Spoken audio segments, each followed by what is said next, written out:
अगर वो unsuccessful search की होती है तो उस सूरत में फिर वो इस स्टेप पे आएगा, यानी कि कॉन्कर स्टेप के ऊपर। रिकर्सिवली सोल्व द स्मॉलर सब प्रॉब्लम, तो क्या करेंगे हम, रिकर्सिव कॉल जनरेट करेंगे नए एल और आर के साथ। नए एल और आर क्या होंगे, अगर वो ग्रेटर देन होगा के, ए ऑफ मिड ग्रेटर देन के है, तो आप ये वाली सर्च कॉल करेंगे, क्या कि ए एल और मिड माइनस एल के, नए एलिमेंट अब आ जाएंगे। और अगर वो ग्रेटर देन होता है तो वो दूसरे एलिमेंट क्या होंगे, ए मिड प्लस एल आर और के। मतलब क्या है, अगर वो ग्रेटर होता है ए ऑफ मिड, तो इसका मतलब क्या है कि वो आपके लेफ्ट साइड पे मूव करेगा, के ग्रेटर होता है तो वो राइट साइड पे मूव करेगा। तो ये दोनों रिकर्सिव कॉल डिसाइड करेंगी आपके डाटा एलिमेंट्स के ऊपर। मैं एक बार दोबारा समराइज करने लगा हूं सॉल्यूशन स्टेप। पहले स्टेप में डिवाइड करेंगे, मिड निकालेंगे, और फिर उसके बाद मिड को चेक करेंगे के साथ, मैच कर गया तो सक्सेसफुल सर्च स्टॉप। अगर वो मैच नहीं करता तो फिर कॉन्कर स्ट्रेटजी के ऊपर आएंगे, जो क्या होगा कि रिकर्सिवली सोल्व करें अपनी सब प्रॉब्लम्स को। सो रिकर्सिव कॉल आएगी, अब उसके बाद अपनी वर्किंग के ऊपर फिर फाइनली आप क्या करेंगे, कंबाइन कर देंगे ऑल पार्ट्स को, स्मॉल पार्ट्स जितने हमको कंबाइन कर देंगे। तो बेस्ट केस क्या है जी, कि if L greater than R, अगर एल ग्रेटर देन आर यानी कि लोअर पॉइंट लार्जेस्ट पॉइंट से ग्रेटर होगा, तो इसका मतलब क्या होगा कि -1। हो ही नहीं सकता ना, पॉसिबल नहीं है।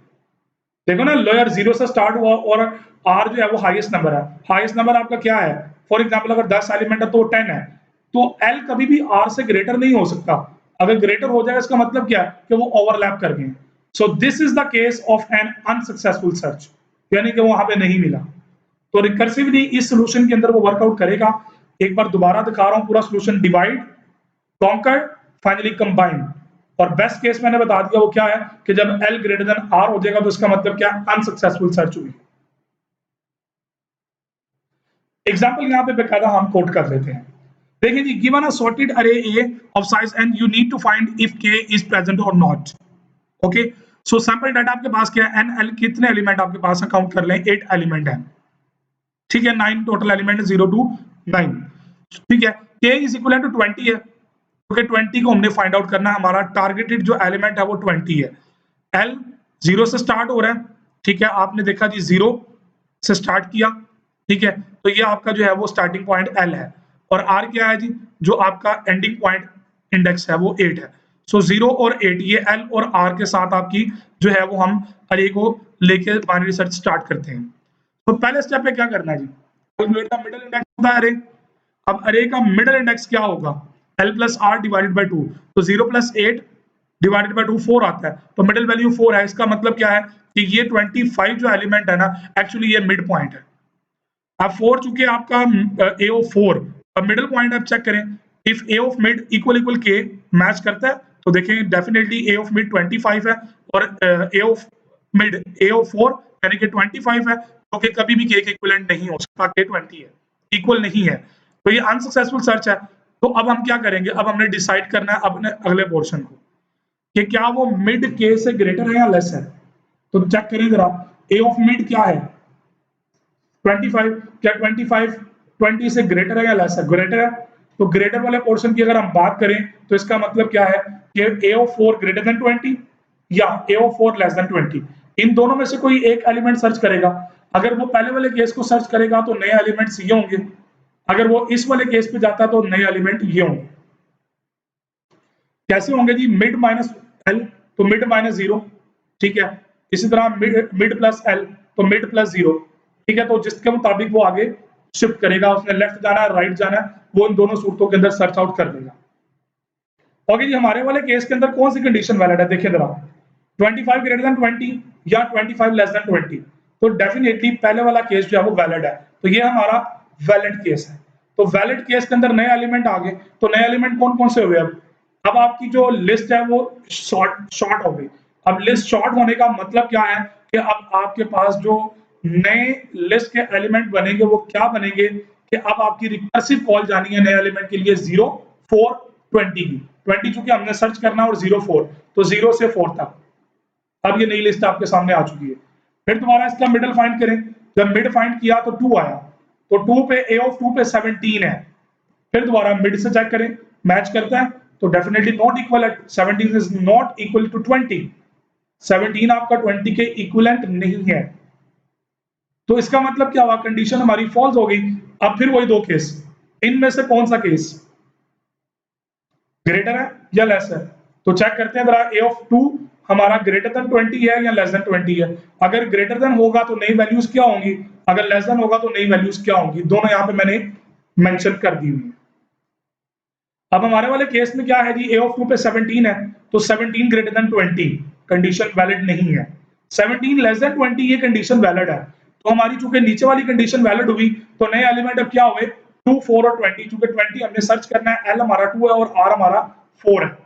तो अब नए एलिमेंट जो लिस्ट के आएंगे, वो रिकर्सिव कॉल जब होगी तो क्या आएंगे, 2, 4, 2, 3, 4 ये 3 एलिमेंट है। लेकिन लिस्ट के बाकी एलिमेंट हमने इग्नोर कर दिए।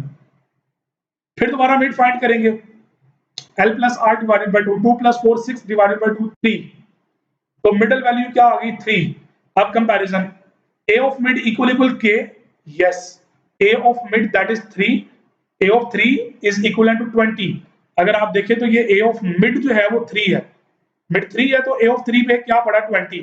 तो 20 k के इक्विवेलेंट है। जब k के इक्विवेलेंट है तो इसका मतलब क्या है, ये मैच्ड। जब मैच हो गया तो आपका एल्गोरिथम हो गया यहाँ पे स्टॉप। जब एल्गोरिथम स्टॉप आउट हो गया तो इसका मतलब क्या है कि आपका सक्सेसफुल जो है वो स्टॉप हुआ। अब अनसक्सेसफुल स्टॉप क्या होना है कि एल ग्रेटर देन आर हो जाए। अब आप मैंने के लिया 20, आप के को चेंज करें और दोबारा इस को जो है वो चलाएं, वीडियो को दोबारा बैक करके, और जरा देखेंगे आपके केस में रिजल्ट क्या आता है। आप अपने केस के अंदर इसको चेक करें कि आपके केस के अंदर रिजल्ट क्या आता है। मैं यहाँ पे आपको एक वेबसाइट जो मैं ऑलरेडी आपके साथ रेफर आपको मैंने की भी है कि अगर आपने एनिमेशंस वगैरह देखने हो तो आप इस वेबसाइट को जो है वो प्रेफर करें। वो वेबसाइट का नाम क्या है जी, cs.usfca.edu, और गूगल पे सर्च करें, आपको वो हर तरह के एनिमेशन शो करवाते हैं। सो मैं यहाँ पे भी बिल्कुल आप देखें ये आपकी अरे है, जिसमें डिफरेंट एलिमेंट है, 375, 99, 110, 118, 159, 169, सॉरी 198 एंड सो ऑन। ये कुछ एलिमेंट है, इसके अंदर हमने एलिमेंट ढूंढना है जी 412। तो जरा लीनियर सर्च देखें तो लीनियर सर्च क्या करती है, वो पहला एलिमेंट देखा, फिर दूसरे एलिमेंट पे जाएगा, फिर तीसरे पे जाएगा, एंड सो ऑन, मैच करते करते करते वो एंड पे जाएगा जब तक उसको एलिमेंट मैच नहीं करेगा। अब देखिए इंडेक्स भी चेंज हो रहा है, यहाँ पे इंडेक्स देखें चेंज हो रहा है। 412 हम सर्च कर रहे हैं, इंडेक्स 5वें पे आ गया। तो ये लीनियर सर्च चल रही है। जब तक वो पूरी लिस्ट को स्टडी नहीं करेगा वो बता नहीं सकेगा कि एलिमेंट मैच किया या नहीं किया। स्टेप काउंट कर रहे हैं आप, इंडेक्स काउंट हो रहे हैं ना, स्टेप आपने देख रहे हैं कितने, ये लीनियर सर्च है। ये 10 स्टेप अभी तक हो चुके हैं, 11, नाउ 12 स्टेप हो गए, 13, 14, 14 स्टेप पे जाके उसको मैच कर गया। जब मैच कर गया उसने बता दिया कि मैच कर गया। अब यही अगर हम बाइनरी सर्च के थ्रू करेंगे तो आप नोट कीजिएगा जरा कि हमारा कितना टाइम जो है वो सेव होगा। तो ये बाइनरी सर्च से मैं एनिमेशन चलाता हूँ जी। 0 से 31 स्टार्टिंग और ending middle point find out किया उसने। अब मिडल पॉइंट उसका चेक करें जरा, ये मिडल पॉइंट बनता, मिडल का दोबारा मिडल आया, बाकी स्किप हो गए सारी, अब नई रे आ गई, नए का मिडल 11 आया, एलिमेंट बाकी स्किप हुए, नए एल और आर बन गए। नया मिड और मिड फाइंड किया, ओके, नहीं मैच किया, फिर दो नए एलिमेंट बने, एक ही रह गया तो वो एक मैच कर गया। तो कितने स्टेप में इसको हमने फाइंड आउट किया, टोटल 31 एलिमेंट हैं, 32 एलिमेंट सॉरी, यहां से लेकर यहां तक कंप्लीट एक पूरी अरे है। मैं दोबारा प्ले करता हूं एनिमेशन, जरा आप चेक कीजिएगा कितने स्टेप्स के अंदर नोट करना आपने। स्टेप 1 पहला मिड फाइंड हुआ,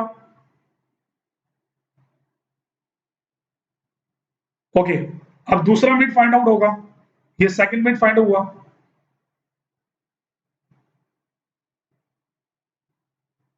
अब ये थर्ड मिड फाइंड हुआ,